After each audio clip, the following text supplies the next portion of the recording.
Okay, so in the last lecture, we briefly got into the image compression, particularly the JPEG compression, and we were discussing these blocks in a very brief manner, right? Now let's actually start to look into these blocks in some detail in the next few slides.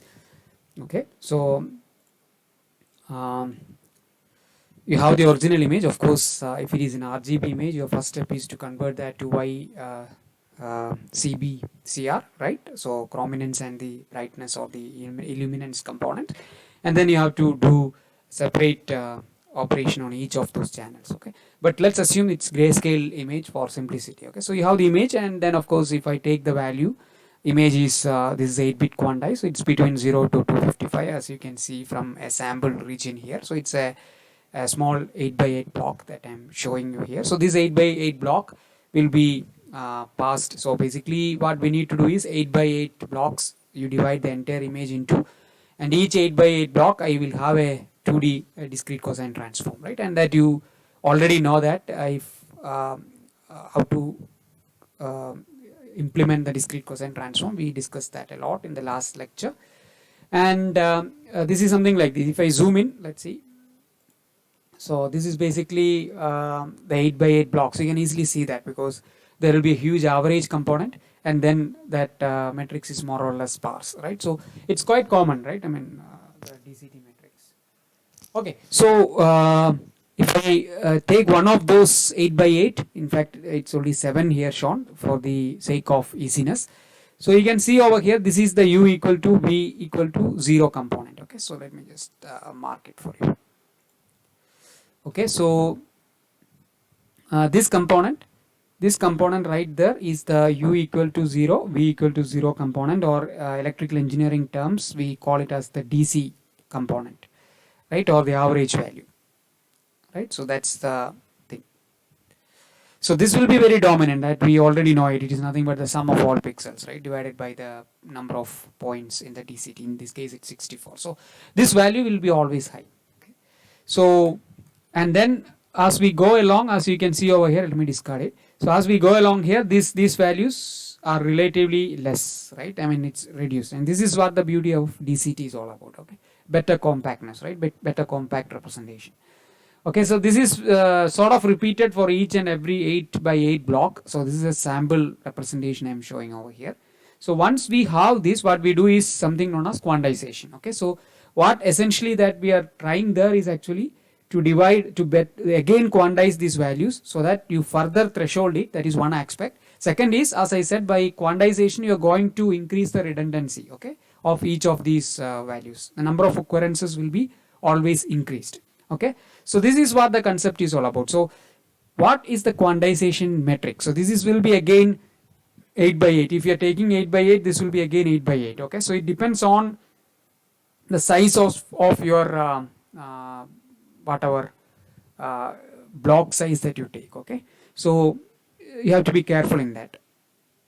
Okay, so this is for 8, right? So 8 by 8 is the quantizing value, and the interesting aspect you can see over here, these values, okay, if you see over here, these values are weighted low compared to these values, and that is understandably from the knowledge of the DCT, because DCT, as we move away from the average value, which is right over here, if I move in any of the direction, my values are going to reduce because of the compact representation of DCT, and that's exactly I'm trying to further amplify that by having lower division here and higher division in this region. Okay, so this is exactly the quantization operation. So f of uv is right here and q of uv is right here. Okay, so each and every 8 by 8 block is basically further quantized, and effectively what you're doing is you are enhancing the first few coefficients, okay, low frequency coefficients, and the high frequency coefficients are completely removed. Okay, so sort of thresholded. So let's see what happens if I use this sort of a metric. So basically as I said, there were a lot of work in having the right quantization metrics, and this is the one which is adopted in JPEG. So if you want more heavy compression, what you do is you just multiply it in terms of power of 2. Okay, so let's say 2 raised to 0 is what the least compression is about. If you increase the power, you essentially multiply everything, that means this factor will increase, the denominator will increase. You do further quantization, right? You do further compression, but then the problem is further loss, right? Because quantization is a non-linear operation, you won't be able to recover it back. So let's see the result. Okay, sorry. Okay, so one moment I quantize, you get something like this, and if you see, these two are exactly comparable. So this guy got reduced to minus 20, this guy got to 19, and you see this is reduced to 1, this is minus 6, you see minus 3. So the value is really thresholded, and this is what I was telling you, this minus 3 and basically a lot of ones here, sorry, not that one, sorry. There's a lot of ones here, right? So the redundancy is increased. So let's see these three matrices. So 1, 2, 3, 4, 5. So 1, 2, 3, 4, 5, and basically these three values became 1. That means earlier it were different value, now it became 1. That means the number of times they're repeating has increased. That's what I was talking about, the redundancy increase. Okay, so quantization purposefully gives you, I mean, it's like a byproduct. You get that, and that is important for the coding aspect. So we'll discuss on the coding later, but this will enable coding because it means that I have so many similar values, then I can do something about it. I need not actually represent each and every value in this by 8-bit. Okay, even though we started with that, we started with an 8-bit image, we have an 8-bit here, and we even have an 8-bit here, but we can reduce it now because there's a lot of redundancy happening. Okay, so we'll discuss on that. Okay, efficient way to code it. Okay, so this step I hope everyone is clear. So image, you run an 8x8 block through the image. Each block you take the DCT and then you quantize it, and that's where we are. Okay, now let's see what are the next steps. Okay, so now you have the quantized DCT matrix here. So I taken a new matrix just for easiness of illustration. Okay, you can do on the same matrix as in the previous slide. It doesn't matter. So some 8x8 matrix I've taken. Okay, so this is the DCT matrix, and now basically what essentially happens is it goes in a zigzag manner. It won't go in a raster manner like this. So basically raster operation is something like this, right? We quite know it, this one, and then it goes here, then this one, then it goes here, and this one like this. This is raster, right? So if I go that way, the problem is here it's low, then again there is a sudden jump here, right? When I go from here to here, there is a sudden jump. I want to avoid that. And also we are actually going in increasing frequency, and again there is a break, and we are again going in increasing frequency. To avoid that, we go in this zigzag fashion, because we know that this frequency and this frequency are similar, and similarly these frequencies are similar, these frequencies are similar. So we go in a zigzag fashion, and also we know that towards this will be low values and towards this will be high values. So if I go in a raster fashion, I obviously has an advantage. So in the zigzag fashion, I obviously has an advantage. If I go in the raster fashion, it will be like 16, 7, 4, all these, and then 5. Okay, so this is the first row, and then this is the second row. So something like that is not very useful. So what we do is this zigzag scan. So if I do zigzag scan, I go 16, then 7, 5, 4, 4, 4. Okay, 16, 7, 5, 4, 4, 4, 2, 3, 2. Basically 2, 3, 2, 0. And then remaining is all zeros. So then what we can do is we can truncate here, because I know that everything else is 0. And what you do is basically, let me go back to this slide. It nicely explained here. So you have start of frame, end of frame. So that definitely shows how many, maybe one frame we can represent it, how many zeros you want to represent. Okay, so that's a case. We just go back. Sorry, let me discard the ink here. Okay, so this part should be very clear. So just to reiterate, moment you have the quantized matrix, what you want to do is you sort of serialized the entire thing. So now you have a vector, right? 64 by 1 vector from an 8 by 8 matrix. So that is the operation. So it's sort of serializing it, because now we are going to code this information, okay, before we transmit or store. So to enable that, instead of matrix, we want to columnize it, or basically columnize it. And one way to go about is a raster scan, but it's not really efficient. So instead we will go in the zigzag fashion. Hope it's very clear to you. So what is the next step? Let's see. Okay, so moment you have the zigzag scan, the next step is actually to identify that DC value, u equal to 0, v equal to value 0. That value is extremely high, right? So that value has to be treated separately compared to other values. You can see in this thing also. So this guy is very high, and after that this is in a same ballpark figure almost, and then lot of zeros, right? So this value for every 8 by 8 matrix. So here we are only seeing one 8 by 8, right? So many 8 by 8s are there in the entire image. So every 8 by 8, I consider this, we call it as DC value in electrical engineering. So let's treat it that way. It's nothing but the average value, U equal to V equal to 0. So that values is treated separately, and the remaining values they call as AC component. The naming convention just comes from the DC AC concept in electrical engineering.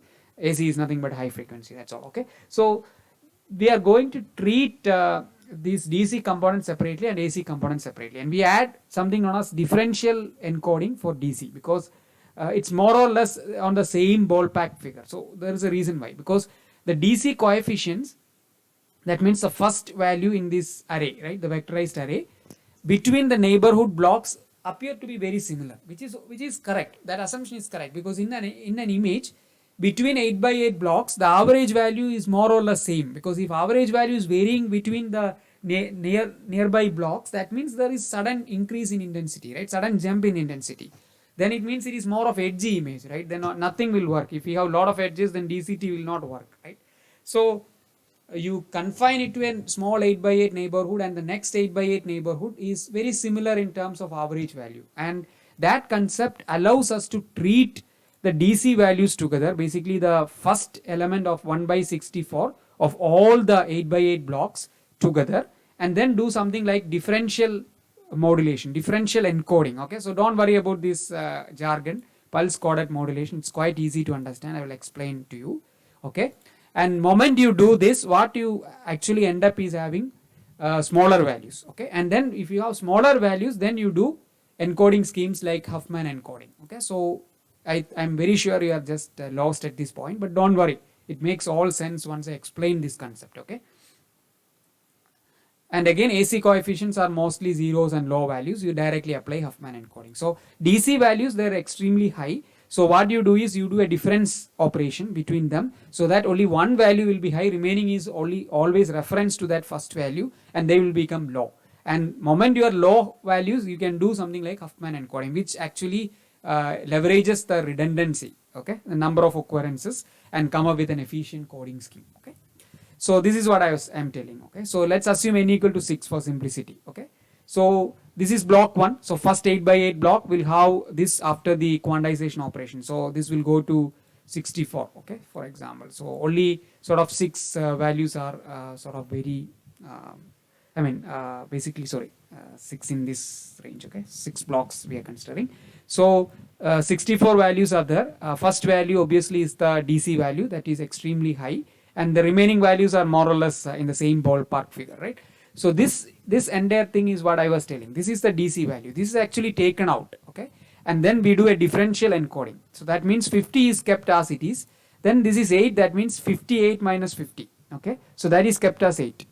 And then 54 minus 58, that is minus 4. Okay, and then 59 minus 54 is 5. Okay, and then 59 minus 59 is 0, and 57 minus 59 is 0.2. So what we did is we took that DC value out and we reduced it to a difference encoding scheme, and only this value is high now. This is all similar to these values, right? So that means this is an important step, because it generally people don't go into these details, but it's also interesting for you to actually observe this, right? So the objective here is actually to reduce these extremely high values so that you can come down on the bit size. And then moment you do this, only this value has to be represented with a significant high number of bits. All these are very small in number, and you can actually reduce. Again this redundancy will be much better than 50, 58, 54 like this, right? So this is the first step, and now we will discuss about that encoding scheme. Okay, so just to reiterate, don't lose the bigger picture. So what are the processes we have done so far? Okay, so we started off with the image, right? If it is an RGB image, we have to convert that into YCBCR image, and then apply all the remaining operations individually. After the YCBCR is formed, or after the grayscale is formed, right? Then what we do is we divide the image into blocks of 8 by 8. each 8 by 8 block we do the DCT.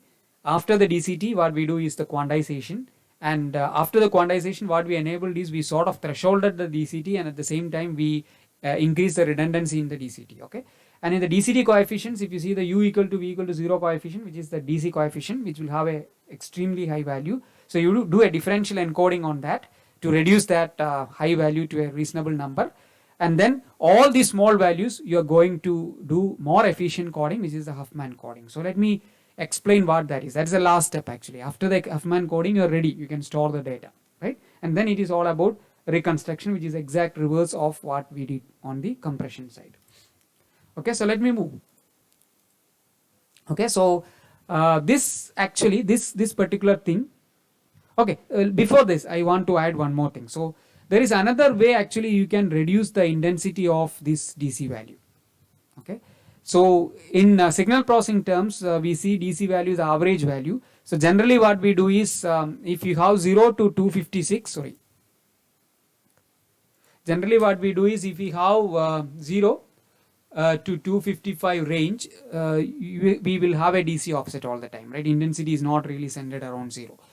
But if you convert this to something like minus 128 to 127, okay, so in this range, okay, so basically minus 128 to 127, that means you subtract this by 128.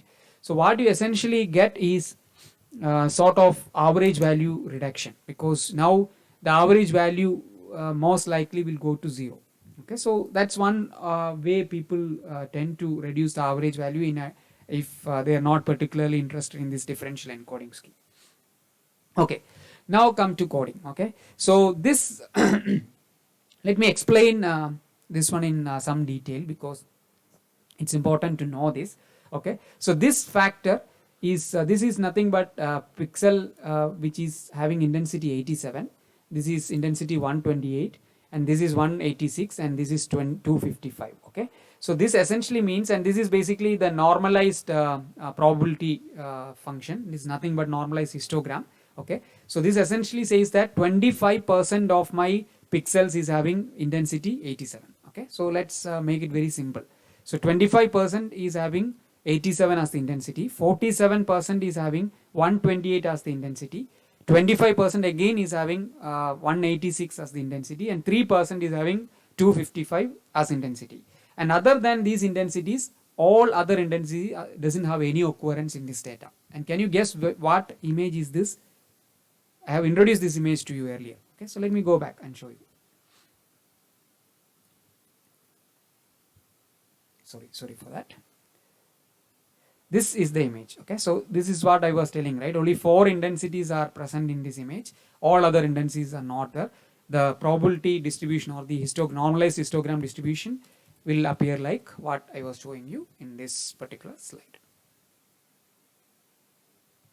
Okay, so this is exactly that. These are the 4 intensities, and nothing other than that exists. And this is a distribution of that. So 47% is 128. Okay, somewhere that grayish shade. Okay, and 25% is split between 87 and 186, and 3% only. Those are the lines, right? Some thin lines for in that image. That is exactly 255. Now the standard representation is like use 8 bits, right?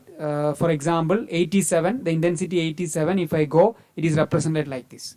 128 is this one, right? Binary representation. So 186 is represented like this, and 255 is all ones, right? 255. So if I want to represent this entire image, normal case, how much is I need is basically 25%, basically all these summed, right? I mean all these values summed, because irrespective of the intensity distribution, I have to actually take 8 bits representation. So per pixel it is 8 bits. Okay, so that's the message I want to convey, irrespective, because we are not considering whether that intensity exists or not. We just allocate 8 bit, and that is a very bad approach to go about. Okay, so what is better? Okay, so just see the distribution, just see how much is the occurrence. Okay, so in this case 128 is having 47% occurrence.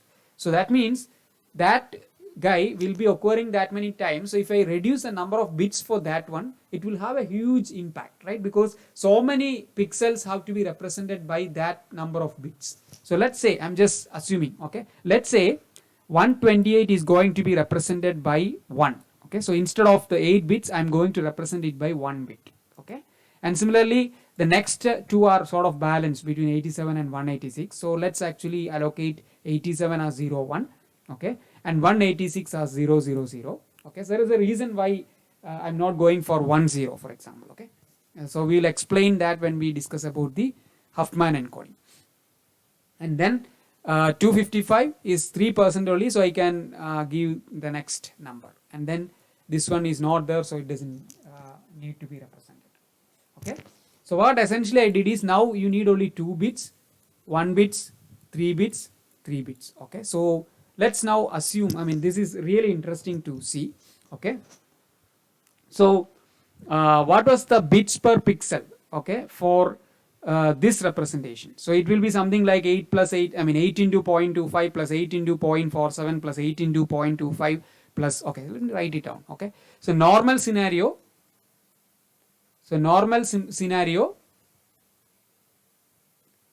bits per pixel, okay, is nothing but 8 into 0.25, okay, plus 8 into 0.47 plus 8 into 0.25 plus 8 into 0.03, right? That's all. And I can obviously take 8 outside and it will be into 1 is 8. So 8 bits per pixel is what I should have in a normal scenario. But let's consider this specific coding case. Okay, so this this particular case, this one I am saying. So in that case, what we need is basically 2 into 0.25, okay, plus 1 into 0.47. Okay, so this is critical, only 1 for that 47% is plus, sorry, 3 into 0.25 plus 3 into 0.03. Okay, so this one will come roughly to somewhere around 1.81. Okay, so that's the number. So this will come somewhere around 1.81 bits per pixel. Okay, so if you remember sometime lecture 1, I think so many people were having questions about what is this fraction. So this is the meaning of it. Okay, so this doesn't mean, I mean, it cannot be like 1.81 for all pixels. It's just an average value, that's all. Okay, so just see the reduction, but that's the takeaways, right? You had 8 bits per pixel, it's reduced to 1.81 per pixel if I do a clever coding. Okay, so that's why after all this, after the compression in DCT, we quantized it, and then so many things we did, we still have chance for further reduction. If you employ a coding scheme, we still have a chance for further reduction. So that's a takeaway from here. Okay, so now there are many ways you can code. If you study information theory and coding, you come across many varieties of coding, right? And one of them is Huffman encoding, and that's what used in JPEG. Okay, so let's discuss on Huffman encoding, and I will take an example, okay, from Wikipedia. Okay, so it's quite easy because it's quite important that this can be generalized to any thing. So after the 1/64 vectorized operation and after the differential encoding also, what you get is a bunch of numbers or symbols, and what you need to do is count the number of occurrences of that symbol, and based on that you're going to come up with Huffman encoding. Okay, so let's see that. So I'll illustrate this using this particular what you call series of symbols. Okay, so let's consider A underscore D E, all these are symbols. So what you need to do first is find the number of occurrences of this. It can be in percentage form as we discussed in the previous slide, or it can be in the exact number as we discussed here. So for example, C is occurring here and here, so it occurs 2 times, right? B is occurring 6 times in this image. Let me just discard it. Okay, similarly E is occurring 7 times here, underscore is occurring 10 times, D is occurring 10 times, and A is occurring 11 times. So you find this number of occurrences, and the first step is actually you arrange them in the order of the increasing number of occurrences, number of repetitions. So always remember that we are doing, so everything actually fell in place. By doing quantization, you are going to increase the number of repetitions, the redundancy, right? So now you may get the feel of why we are doing that operation, okay? So you have 2, 6, 7, 10, 10 and 11 occurrences of these symbols. So these are the symbols which made this entire signal. You can think of that way, okay? So in our case, in the DCT case, these are the DCT coefficients. So this will be 1 and this is the 64th value, right? And then what you do is you count the occurrences and put the thing in this similar fashion, okay? Now what is the next step? So you go with the least significant or least number of occurrences, and the idea why we are going with the least is actually to allocate the maximum number of bits to it, because that is occurring the least number of times. So even if you allocate maximum number of bits to it, doesn't matter, right? Because it occur only fewer number of times. Okay, so that's the concept you're going to follow.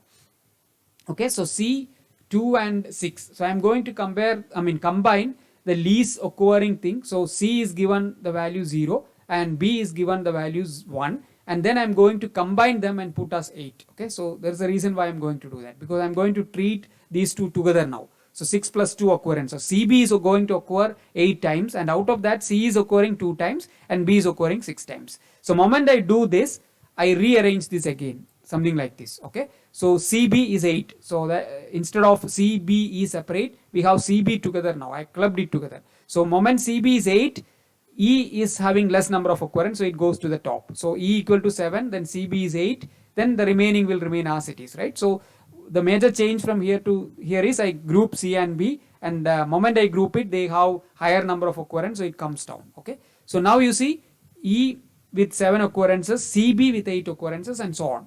Now next step again, as the usual step as in here, you combine the first two, which is E and CB. Together they occur 15 times, of course, 7 plus 8. And then if you always remember this split, okay, so this split is very important to be remembered. Okay, so ECB has 15 occurrences. Out of that, E has 7 occurrences, CB has 8 occurrences. Out of that, C has 2 occurrences and B has 6 occurrences. Okay, now you have 15. Okay, that means this should come to the bottom now, right? And that's what exactly happened. So underscore D and A will go to top, and ECB is now 15 here. Okay, so now again, as usual, you combine these two. Okay, so underscore and D are combined. That's what exactly this. It will have 20 occurrences, and again, always remember these two. Okay, again you rearrange it, because now you have 20 here, so that should go to the bottom. So that's exactly happened here. So A ECB underscore D, and again now you compare A and ECB. So that will have 26 occurrences, and always remember this architecture. Okay, don't forget that. Okay, and that's it.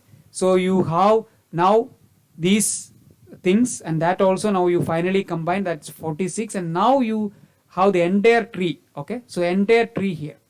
That's interesting. Now is the crux, and this is Huffman encoding. It's really beautiful. Okay, now let's see. Okay, so what is the representation for C? Let's start with C. Okay, or maybe let me write it. It's easier. Okay, let's start with the representation for underscore. Okay, so underscore is nothing but 0 0. That's what it's written here. Okay, D is nothing but 0 1. Okay, so you see over here. A is 1 0, that you see over here. Okay, so E is 1 1 0. Okay, so you see over here, and then 1 1 1 0, which is C, and then 1 1 1 1, which is B. I'll ignore all this for the easy understanding of it. Now what we have done is actually just go back and see here. C was the least occurring, so it has the maximum number of bits. Similarly, B was also relatively less occurring, it has maximum number of bits. The worst occurring is A. Okay, that has 2, which is less number of bits. Okay, so that's the beauty about it. So basically what we wanted to achieve is achieved using Huffman encoding. So you can easily reduce the number of bits, because now I'm not going to have fixed bit size. So all the letters, the conventional approach is irrespective of the occurrence, A underscore D E, everything has to take 8 bits. Now what we are going to say is we will have variable bit size. It's purely based on the distribution of occurrence or redundancy, and making use of that, we are going to have an efficient scheme. So if I want to use this coding scheme, this entire thing will look like this. Okay, so for example, the first thing is A, right? This is A, and let's see A 1 0. right? It's color coded, so you can easily represent. So 1 0 is A, 0 0 is underscore, and 0 1 is D. Okay, so it's quite straightforward. And now if you count the number of bits, so earlier you had, I think, you just count the number of characters here into 8 is the number of bits required. Now this one will be much lesser. Whatever we are showing over here will be much more efficient, compact representation of this. Okay, so that's it.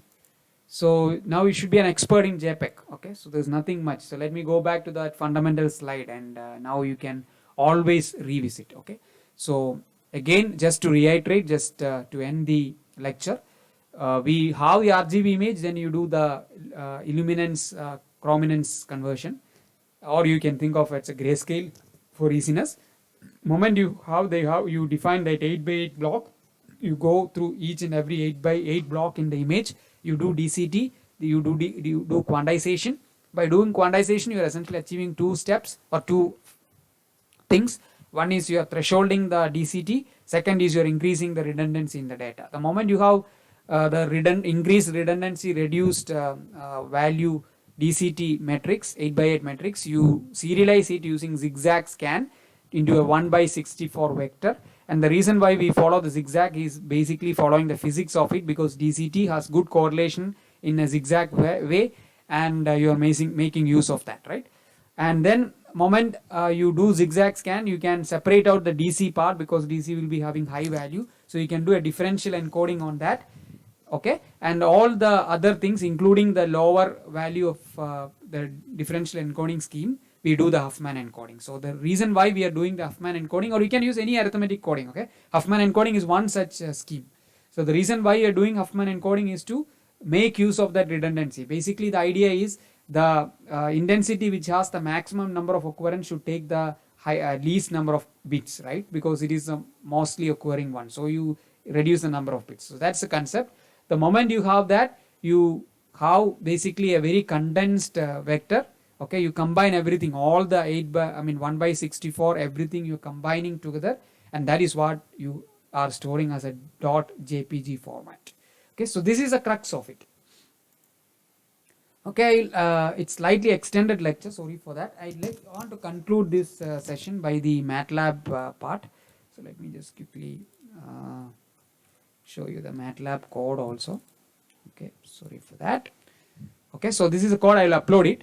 So you can read the image, okay, and then basically you can do that normalization, zero normalization if you want. If you don't do that, that's also fine. Block size you can define, it's 8, okay, and then this is the quantization matrix, ditto from the slide. Okay, so you can even have a quality factor here. So you can, if one, that's the best quality is possible, it's still lossy, but if you increase that, it will give you better compression. Okay, you can play with it. Okay, and then what we do is you go in the image, you divide the image into blocks of 8x8. Each time I'm taking the DCT. So in MATLAB we have the DCT2 function. If you want to go the matrix operation way, you can do that also, it's perfectly fine. Okay, so you have the DCT, then you're going to quantize the DCT. So basically this is divided by the Q matrix, okay, dot division, because individually each pixel has to be divided, and then you round it off. Okay, so this is quantized matrix, this is the original DCT matrix. And then you have a zigzag. So I have a code for zigzag arrangement, so I will share with you. Okay, so this code will essentially do that zigzag fashion. It's a very simple code actually, it's very easy for you. Okay, so output, this one will be a vector. Okay, so this will have so many blocks. Okay, count is the number of blocks, and basically 1:64, that's all. Okay, so moment you have that, you can do the Huffman encoding. So this is also important. Okay, so there's a mat to huff function which does the Huffman encoding for you. So that's it. Okay, so you have it here. So there's some thing here. So there's an end of block actually. So basically this means that we have so many zeros, right? Let me just go to there and show you. So for example here, you arrange it in the zigzag factor. After that it is all 0, right? After this it's all 0. So you put the end of block here. Why unnecessarily storing zeros and also again some sort of truncating the trailing zeros by your end of block. Okay. So that's it. So basically that will help you in a compressed representation, and then if you do Huffman encoding you get further compression. Okay, and then we'll have the decoding part, the reconstruction part, but in this case I didn't include the Huffman decoding. Okay, you only do the Huffman encoding. The decoding I'm just directly taking the this data, this particular DCTQ data. Okay, so you can see over here. Sorry, in fact zigzag image data. Okay, so this data is what I'm going to take. So you can, I mean, I didn't spend time in the decoding part, but if you want you can actually develop the Huffman decoding and then follow the entire process from this y dot Huffman. You take it and then do the decoding, you generate the zigzag data, and then you do the remaining operation. So that's it. So you can run it for yourself and see the results, and it's quite straightforward. And enjoy this working on this. And in the assignment I will ask you to actually code JPEG and JPEG 2000. So only difference in 2000 is mostly instead of DCT you are going to take wavelet coefficients. Okay, so that's a major difference. Okay, so that sort of concludes this terms lecture rather. So we started off our journey with the physics of vision, then we discussed about the histograms, then we discussed about the spatial operations, then we discussed about the transforms, right? Even the geometrical operations also I forgot to mention. Then in this week we ended up in two of the important applications. One is on image blending and the other one on image compression. And that sort of concludes the term 1 journey. I hope it was exciting for you. And term 2 is more exciting because we are going to enter into the computer vision era. Okay, so that sort of concludes term 1, and we will have an assignment 2 coming up. Okay, I will mostly upload this week or maybe early next week. So keep an eye on that. It won't be as tough as assignment 1 because we'll try to reduce the burden on assignment 2. But it will be an interesting assignment as well. And then we will see in term 2. Okay, so till then it's goodbye from my side, and let's see. So no hands-on session by the way next week, and we will meet on the term 2, right? Okay then, thank you.